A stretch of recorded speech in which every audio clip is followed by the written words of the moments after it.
bi maanaam lekk yi ci kaw suuf du doyati pour yor doomu aadama yi il faut kon ñu am plan de réduction de la population mondiale lii franc-maçon yi ñoo ko wax ci jamono bii naka la ñuy limiter la population mondiale il faut ñu encourager homosexualité ndax bu góor ak góor di sëy wala jigéen di sëy jur du mën a am il faut ñu yombal césarienne di xotti biiru jigéen yi pour ñu mën a bañ a am doom yu bëri il faut ñu wàññi le système immunitaire doomu aadama yi ba duñu mën a jaamarloog feebar yi comme ça seen espérance de vie dina mën a wàññeeku il faut créer des guerres et des maladies pour mën a gàllankoor l'évolution naturelle des humains sur la terre lii plan mondial la bi nga xam ne ñu ngi koy jéem a ut ay antenne dëkk bu nekk pour mën koo doxal donc franc-maçon yooyu nag nga xam ne ñoo am plan boobu l'islam mooy seen premier défi ndax fàggaagal nañu christianisme te judaïsme dérangé wu leen ndax ci plan bi la bokk donc islam mooy diine buy déranger jamono bi ñi xam ko ak ñu ñàkk ko xam bu yeboo nag jullit yi jël si conscience xam ni on va nous attaquer de l'intérieur comme de l'extérieur maa ngi naan de l'intérieur soo demee France am na ay conseils islamiques yoo xam ne loge franc-maçon yi ñoo ko moom ay loge franc-maçon ñoo ko moom boo demee ba ci mosquée de Paris biir mosquée de Paris si bopp ñu ko tabax du jullit yaa ko tabax benn juif ak benn franc-maçon ñoo ko xeex au niveau du Sénat ak au niveau de la commune de Paris pour am terrain bi en subvention naturelle ak pour am un budget de l'État français de 500 000 francs français pour tabax ko donc benn yahut moo ko xeex ku dugg biir mosquée de Paris ku fa mës a dem su fa duggee dina xam ni mosquée bi y a des symboles maçonniques yu nekk dans la mosquée donc lii agression interne la au niveau de l'islam du yem foofu am nañu léegi ay juma biir français xam ne ki koy jiite homosexuel la imam bu siiw la mu ngi tudd imam Mohammed Ludovic Zaïd bind na téere ne moom yonent bi sallallahu alayhi wasallam bu nekkoon ci jamono bii dina marier ay góor jigéen yemu ci jël na ay saxaaba yonent bi sallallahu alayhi wasallam yu bëri mu lim leen ci biir téereem ne ñooñu ay góor jigéen la ñu woon te yonent bi xamoon na ko tuddee ko le Coran et la chair maanaam alquran ak ndawal nga gis ni imam boobu dafa jiite benn mosquée bu mag bi nga xam ne tuddee na ko mosquée inclusive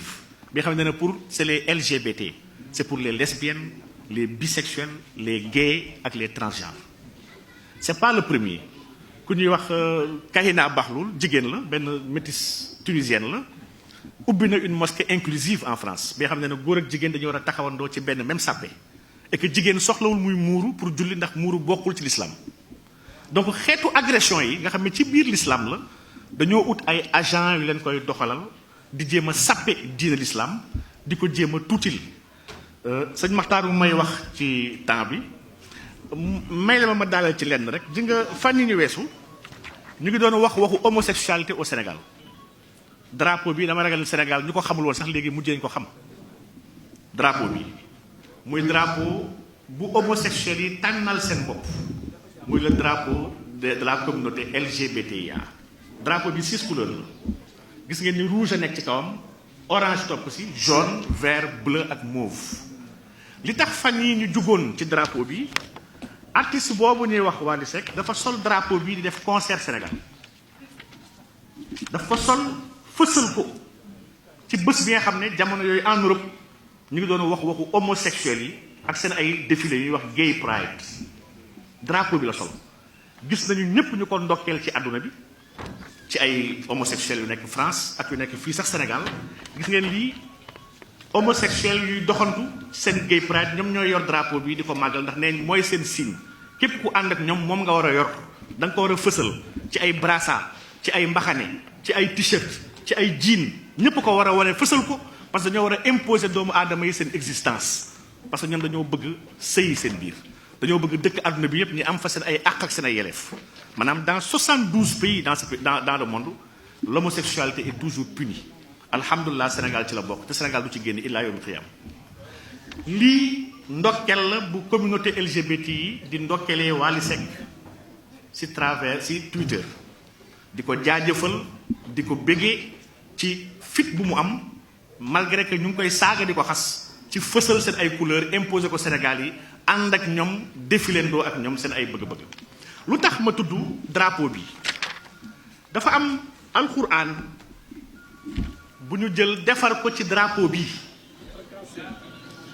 tuddee alquran bi le noble Coran arc-en-ciel drapeau exact bu góor jigéen lañ ci def